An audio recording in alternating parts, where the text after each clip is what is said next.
I'm going to be behind the camera today. What's your name? Colby Miller. Colby Miller. Yeah. That sounds like an NBA basketball Yeah. player. All right, I wish I was. All right, we're going to leave the dogs. We're going to walk around. Colby's going to give us a little tour of the 7th Tap Brewing project. Let's go on.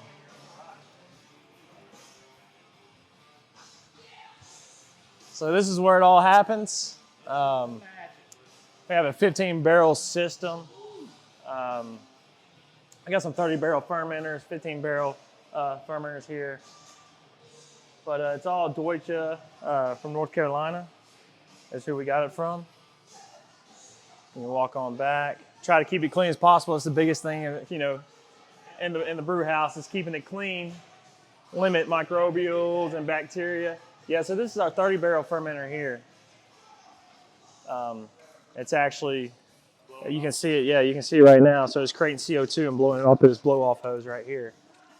This is going to be our next sour beer. It's going to be a raspberry sour.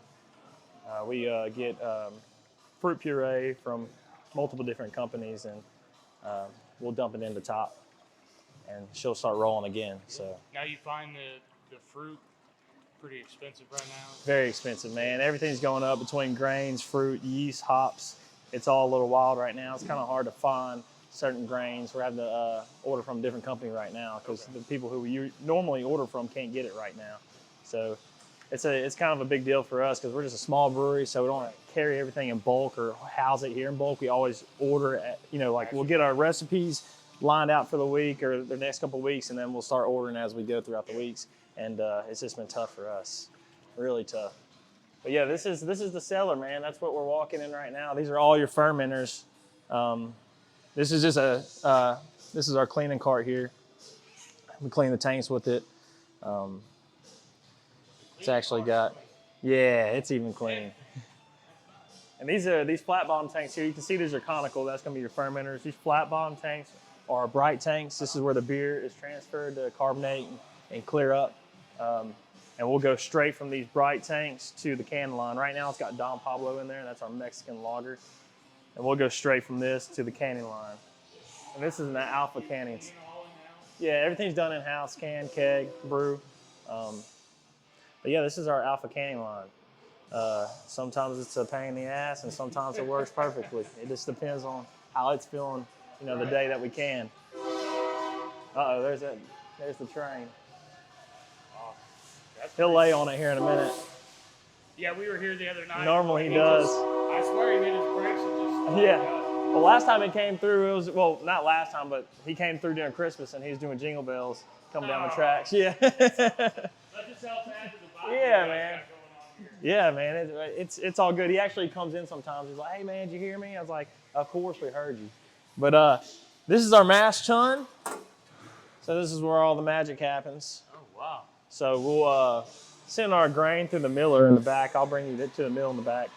But it'll all go up and store up here in this conical up here. And then once we get all the grains milled, we will release it and drop it in as we mix in water at a certain temperature. It depends on the beer style. But it'll come through here and it'll sit in here for about an hour or longer, depending on the style of beer. And this is where all your sugars convert and proteins and stuff like that. And we'll move it on over to the bull kettle. And that's where we add the hops or any other adjuncts to the beer. But yeah, you can hop up there if you want to check it out. We got our logos in the glass up there on the hatches. Nice. Yeah. Nice little added touch, a little etching there. So yeah, it's a science, right? It's a science, yeah, you're man. Not just you're a step ahead of the guy doing it in the garage. Well, yeah, it all started in the garage for all of us. There's 3 owners. I met the other 2 guys in our brew club, and we just kind of hit it off from there and experimented for about 6-7 years. And as we were experimenting and doing these competitions and festivals, we started planning this brewery, and it took a while, but we're finally here. But yeah, I'd say, there's a lot of things you can do in the garage that we're doing here. You can make just as good beer in the garage, if you just educate yourself and fall down the rabbit hole, and you're good to go, kind of like what we did. But we're always learning, still innovating. Nothing's perfect yet. Nothing will ever probably be perfect, but we're trying to get there as close as we can get. So, But yeah, man, it's kind of wild knowing that we used to brew in the garage and now we're brewing here in this big facility. And it's 15,000 square feet is what we got here, 10 to 15,000, including the beer garden in the back.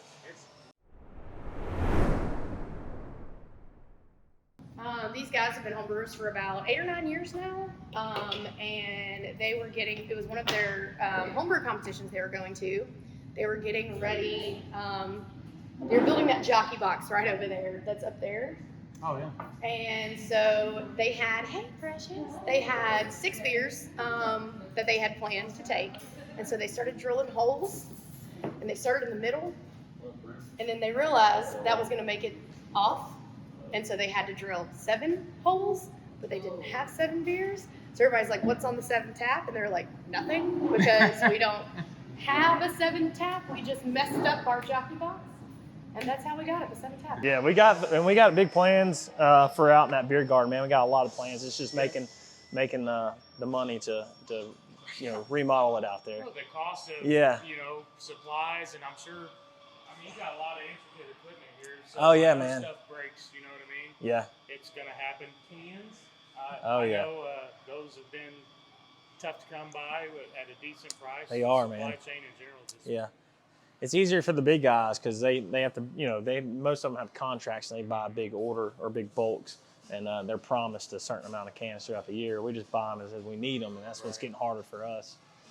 Because as a little guy, we can't really do contracts, and so, we could, but we don't know, could, shoot ourselves in the foot doing that. Right. But these are just our, this is our hot liquor tank. It's 45 barrels, and that's a cold liquor tank, which is 30 barrels over there. And actually, we have hot water on demand and cold water on demand. So that's because we got our 2 mixing valves up here, and we'll mix in that water with the mash while we're mashing in and getting it to that certain temperature using those mixing valves. Perfect.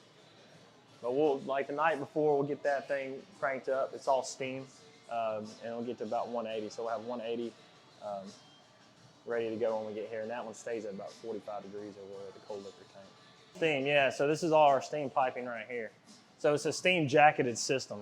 And then, our fermenters are all glycol jacketed. So this is this has walls in it, layers in here, and the steam runs through. This is where our steam comes in. Steam in and out. So this is your in, this is your out. And it's going to go in there, and that's what's going to create the heat source to heat it up. That's awesome. Yeah, same thing with the bull kettle. It's all steam as well. But back here is a little keg storage right now, but we got our water, we got city water, and this is our filtration system here. And we'll treat the water per style of beer in the mash tun and throughout the bull. Using certain salts and minerals. This is our back of the house drinking station here for our cellar guys. You got it. Yeah. And it's good to know that you're cleaning up the Red River before it comes in the beer. Yes, right, man. You got to. That's some nasty water, man. But this is our mill. So this is actually where we mill all of our grains, and we send it through this pipe right here. It's got an auger system that carries it to the mash tun. What we were just looking at. Okay. Yeah. It's got basically a big spring in there, and it carries the crushed grains into that silo above the mash tun, and then we'll drop it in there. That's freaking awesome. We're actually brewing tomorrow. We're going to do a session IPA. They're getting all the recipe ready on a pallet back in the back. Now, how many days a week do you typically brew? It just depends, really, man. We haven't gotten a rhythm. It's just we have 2 staple beers that we always brew. That's Waves, our sour ale, and then Don Pablo, our Mexican lager. And we always try to keep a 30-barrel fermenter full of that. Like, we got our Mexican lager in there right now. It's been lagering for a while. But I'd say we're brewing maybe, like we're brewing tomorrow, probably, maybe once or twice every few weeks, sometimes more than that. We've had, 3 brew days throughout the week. It's just depends on what we got going on. We don't have like a set, we have to brew this day, have to brew that day. It's just kind of go with the flow right now, and coming up with different beers and recipes. Yeah, man, it's been a wild ride. It's been crazy, and we're so appreciative of all the people that supported us, man. Coming from the homebrew background and building that crowd of people that have been following us for a while, and now seeing them in here, and it's just every day I walk back here and I still can't believe that we got this place going. Right. Brewing brewing in the garage on a 10-gallon, system, and come in here and we got 15-barrel system. Yeah, it's got like NASA in there. It's nuts, man. It's nuts. It's very crazy. It's a good feeling though, man. I think Louisiana is producing some great beer now, man. We got awesome breweries in this state, and we're really pumping out the good stuff. I think Louisiana's not really looked at for craft beer, but I think it's getting to that point where it will be. A lot of good breweries here, man. And a lot of good breweries. So you obviously have a lot of distribution. You're not selling all this stuff in-house. So we distribute through Eagle Distributing, which is local, and then Pelican down south in Louisiana, and they do great.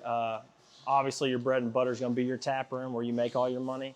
But we're going through two distributors right now, and everything's flowing like it's crazy, especially down south Louisiana. It's been nuts down there. The market for us down there is awesome. But sure.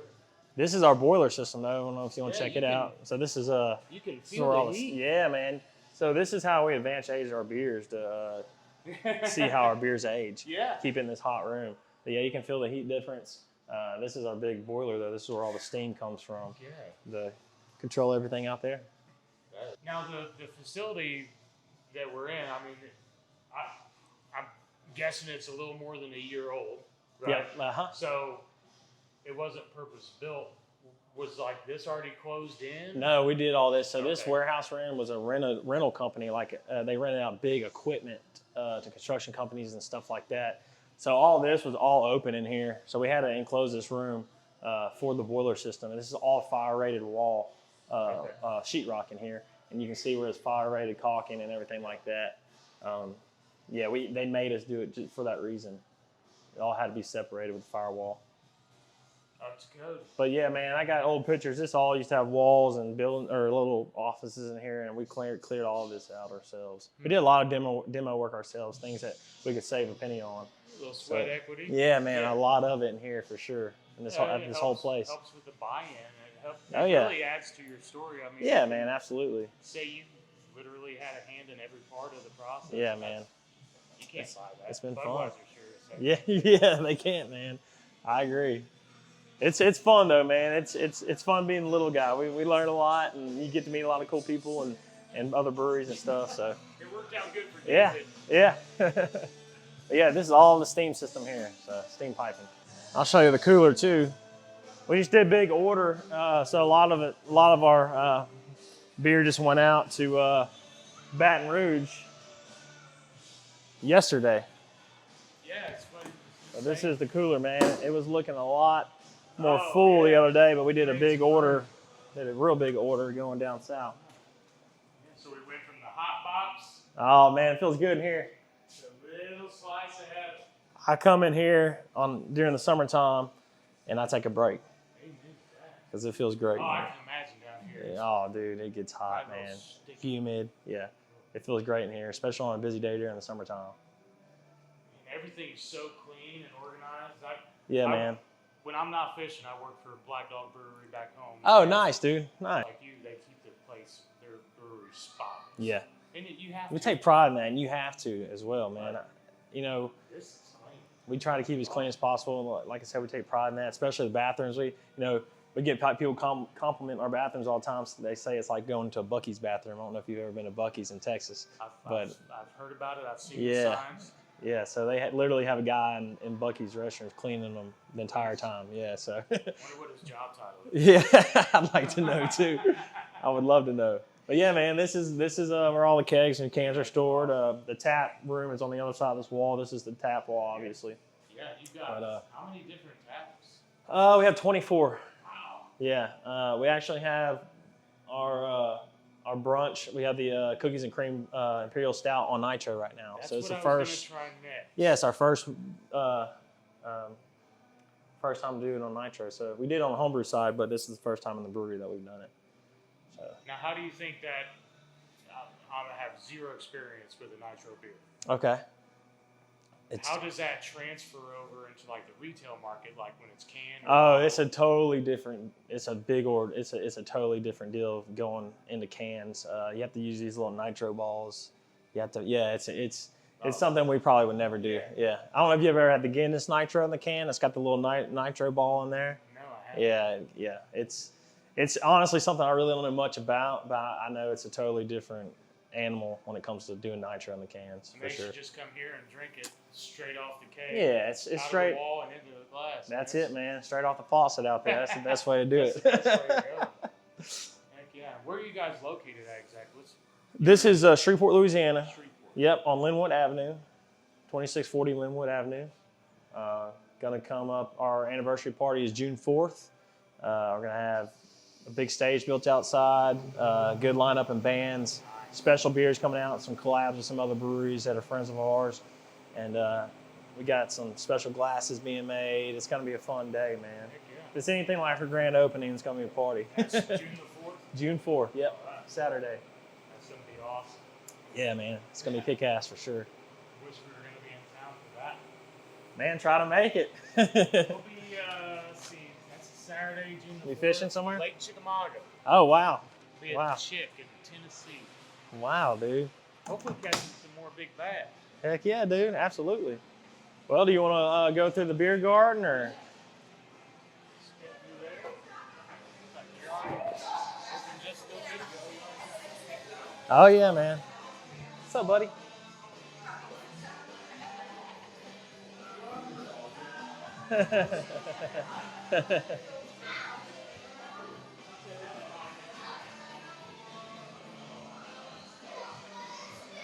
That's really cool. So we obviously love that you bring allowed dogs. Oh, yeah. Yeah, absolutely. In Louisiana, you're allowed to have all ages. Yeah, yeah. Well, it depends on the licensing. So we're a manufacturer with a tasting room, and so we're not considered a bar. So all ages in here. And then if you had a brew pub license, you can have all ages. But some have the bar license. Some breweries, like little small breweries do. So you can't have anyone under 21. But yeah, this is the beer garden. We had some high winds today, so our fence cover over there flew off today. Oh yeah. But we got big plans for out here, man. Eventually gonna have a permanent structure out here and a stage and all kinds of stuff, man. Yeah, that's when we got here the other night. It's like, oh my gosh! I mean, y'all literally like own the whole lot. Yeah, we got a big corner lot, man. Big corner lot. That is awesome. We got a hell of a deal on it. Food trucks. Yeah. Food trucks are here all the time, man. We try to have them constantly. We won't have any tonight or tomorrow. It's a kind of, we always post bring your own food. It doesn't matter. But yeah, most of the time we try to keep food trucks, but it just depends, man. We don't have a whole lot around here.